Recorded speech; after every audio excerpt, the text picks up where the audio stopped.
नमस्कार। सभी संस्कृत सुधियों का मेरे संस्कृत साहित्य चैनल में स्वागत और अभिनंदन। सदानंद यति विरचित वेदांत सार पर हम चर्चा कर रहे हैं। कल हम अधिकारी संबंध विषय प्रयोजन की चर्चा कर चुके हैं। आज अध्यारोप और अज्ञान का वेदांत में क्या स्वरूप है, इसका विवेचन करेंगे। सर्वप्रथम अध्यारोप क्या है? तो कहते हैं असर्वभूतायाम रज्जौ सर्पारोपवत् वस्तुनि अवस्तु आरोपः अध्यारोपः। अर्थात किसी वस्तु में उसी के समान अन्य वस्तु के आरोप को अध्यारोप कहते हैं। अर्थात वस्तु में अवस्तु का आरोप ही क्या है? अध्यारोप है। इसको ऐसे समझिए, जैसे रस्सी में सर्प का भान होना यह अध्यारोप है।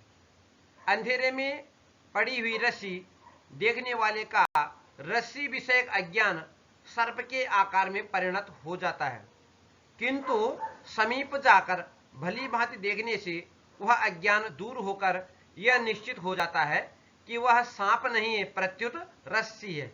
यहाँ पर सांप जो है वो अवस्तु है और रस्सी क्या वस्तु है। रस्सी में अर्थात वस्तु में सांप का अर्थात अवस्तु का जो आरोप है वही वेदांत में क्या है? अध्यारोप है।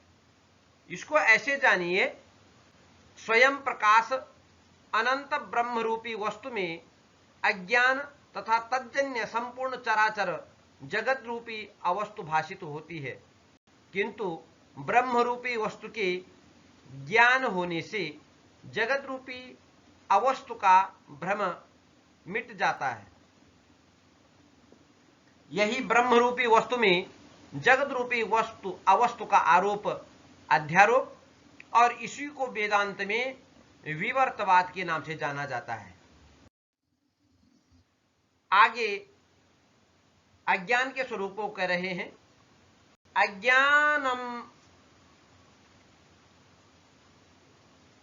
अज्ञानम तु सद असदभ्याम अनिर्वचनीयम त्रिगुणात्मकम ज्ञान विरोधी भाव रूपम यत् किंचित इति वदन्त्य अहम अज्ञ इति आदि अनुभावात् देवात्म शक्तिम स्वगुणैर निगूढ़ाम इत्यादि श्रुतेश्च।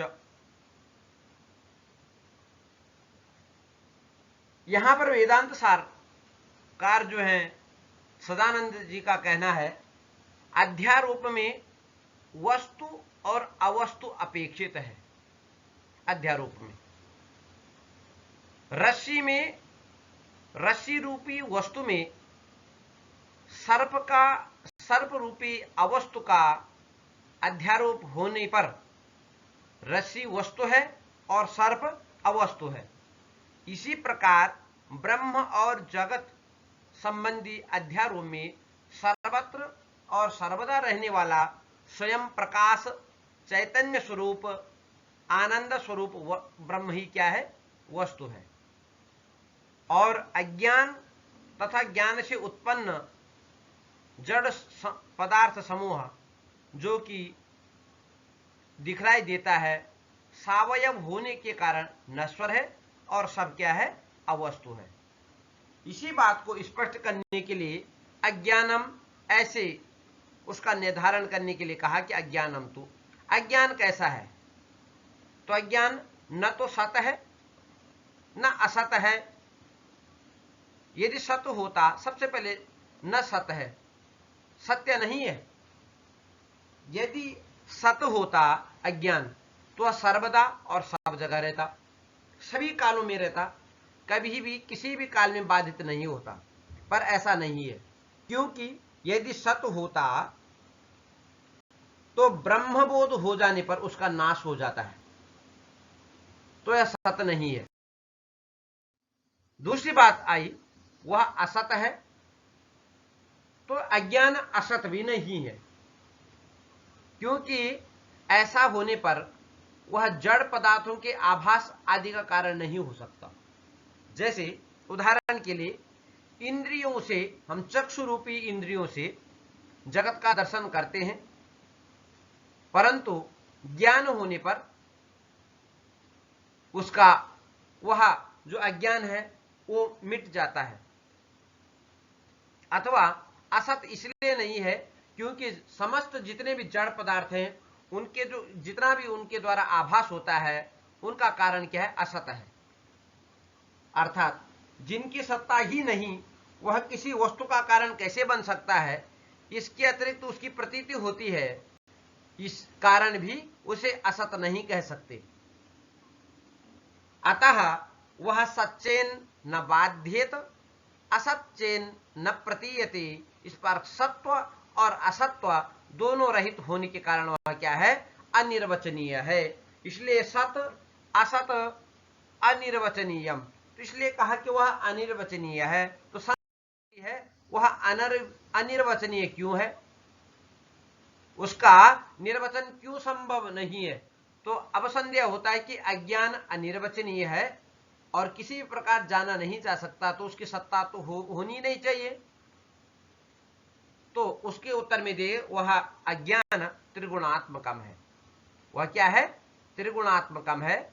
इस संदेह को दूर करने के लिए इसी में त्रिगुणात्मक पद दिया गया, विशेषण दिया गया। अर्थात जैसे अजाम एकाम लोहित शुक्ल कृष्णाम बहुवी प्रजा सृजमानाम स्वरूपाः अजो हेको जुषमाणोनुशेते जहातेनाम भुक्त भोगाम अजोन्यः इत्यादि श्रुतियों से यह प्रमाणित होता है वह जो अज्ञान है वह क्या है, अज है, सत्व रज तमो गुणात्मक है। अतः वह सत्ताहीन नहीं अपितु उसकी सत्ता विद्यमान है। परंतु यहां जिज्ञासा होती है, यदि अज्ञान अर्थात अविद्या अज है तो आकाश आदि की तरह सर्वत्र व्याप्त होना चाहिए था, भाषित होना चाहिए था, तो यह कैसे, वह संसार में निवृत्त कैसे हो सकता है। इसके संदेह में, इसकी जिज्ञासा में सदानंद उसको ज्ञान विरोधी कहते हैं। कह रहे हैं इस संदेह को दूर करने के लिए वह अगला विशेषण दें, ज्ञान विरोधी। अज्ञान अज है, त्रिगुणात्मक है, परंतु ज्ञान विरोधी इसलिए है जब जो है आत्म साक्षात्कार हो जाता है अर्थात ज्ञान की प्राप्ति हो जाती है तो वह क्या हो जाता, अपने आप ही क्या हो जाता, उस संदेह की निवृत्ति हो जाती है।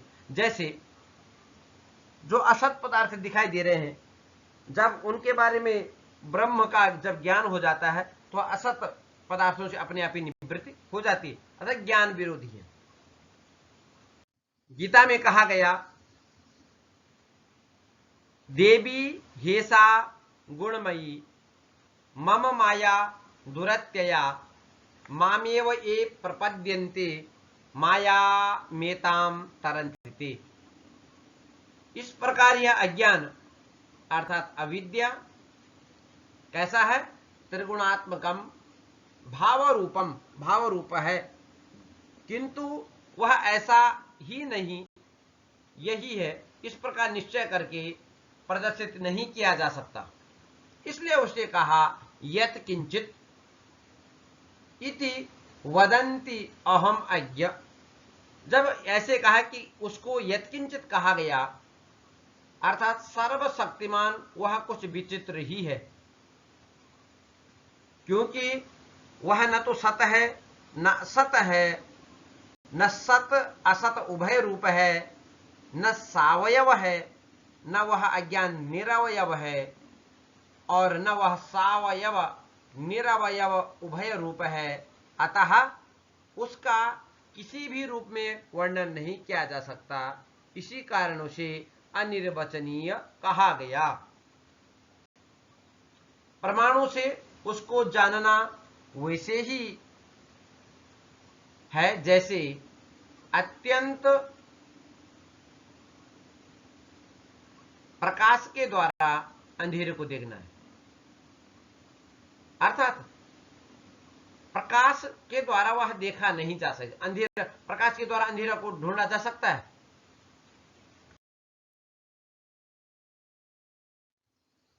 इसी को वेदांत सिद्धांत मुक्तावली में कहा गया है, अज्ञानम ज्ञातुमिच्छेदो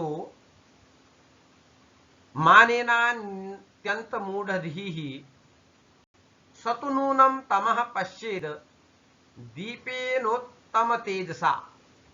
इसी को कहा गया। इस प्रकार अज्ञान में अहम अज्ञः, माम अहम न जानामि इत्यादि प्रत्यक्ष अवभास ही क्या है, प्रमाण है। इस प्रकार से हम जो है अज्ञान के स्वरूप को